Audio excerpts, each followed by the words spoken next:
Hello, everyone. Before moving directly into the news about what's going on in Ukraine, I wanted to bring up this little item. So, the U.S. is not the only country having the presidential elections this year.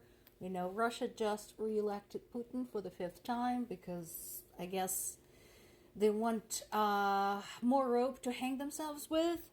And Lithuania is having a presidential election too. And that is important. Why is that important? Because the Baltic states have been staunch supporters of Ukraine this entire time. So far, the popular incumbent, Gitanas Nausėda, appears to be ahead, but he does have other candidates running against him. So, here's the thing.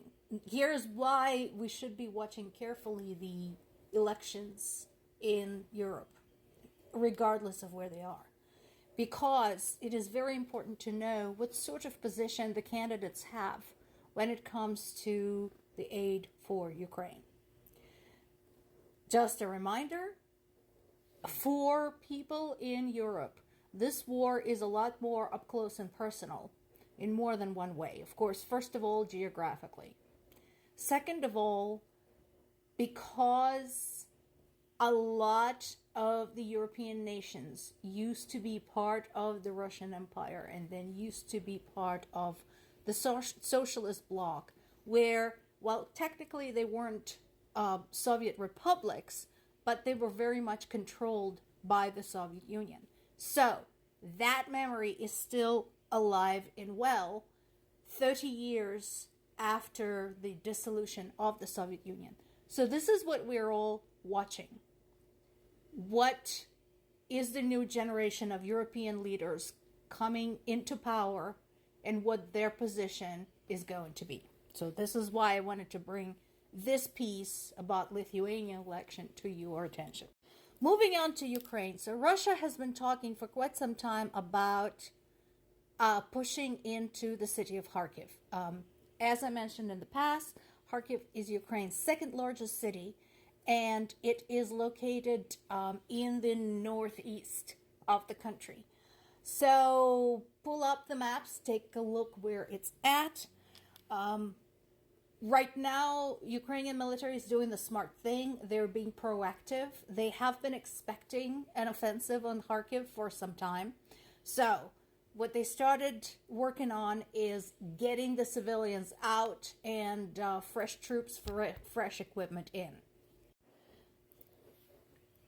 So, even as Russian troops started pulling in there, Ukrainians were already there, which is obviously a good thing. Of course, as we said before, one of the big challenges is that Russian government has zero concern for human life and loss of life, so they can always throw more bodies there. Here's what we have. Here's the map of Ukraine, so you can see in the lower left over there, the little red square shows you where things are happening. And then the bigger map is, of course, the close-up. Shows you where Kharkiv is, where Russia is attempting to move in. Now, there is something very telling about this. So, if you were to zoom out a little bit more, you will see that that particular area of Ukrainian border is also close to Belarus, and Belarus is a Russian ally. So, that is big time something to keep in mind. The big hope in terms of handling this new assault, this new offensive, of course, is the recently approved U.S. aid for Ukraine. And once again, everybody who is anybody is pointing out that time is of the essence.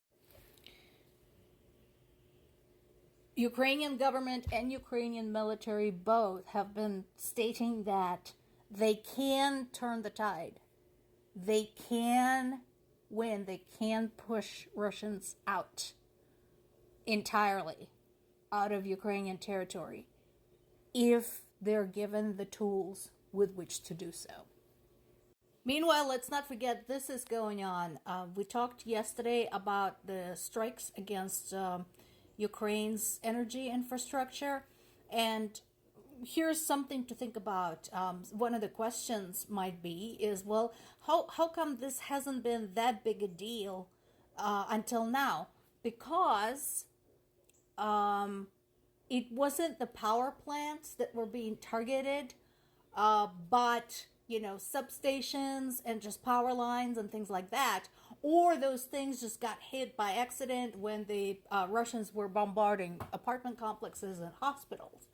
So that was something that Ukraine's utility services were able to deal with and repair quickly.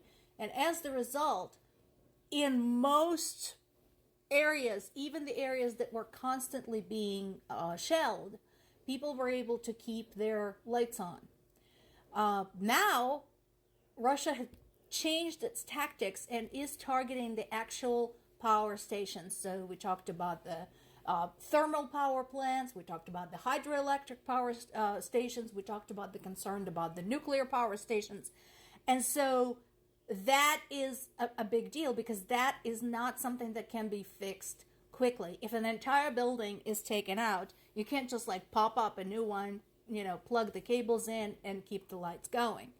It takes a lot more to repair. So there is a concern that in the summer, people are going to start seeing more electrical outages unless something radically changes.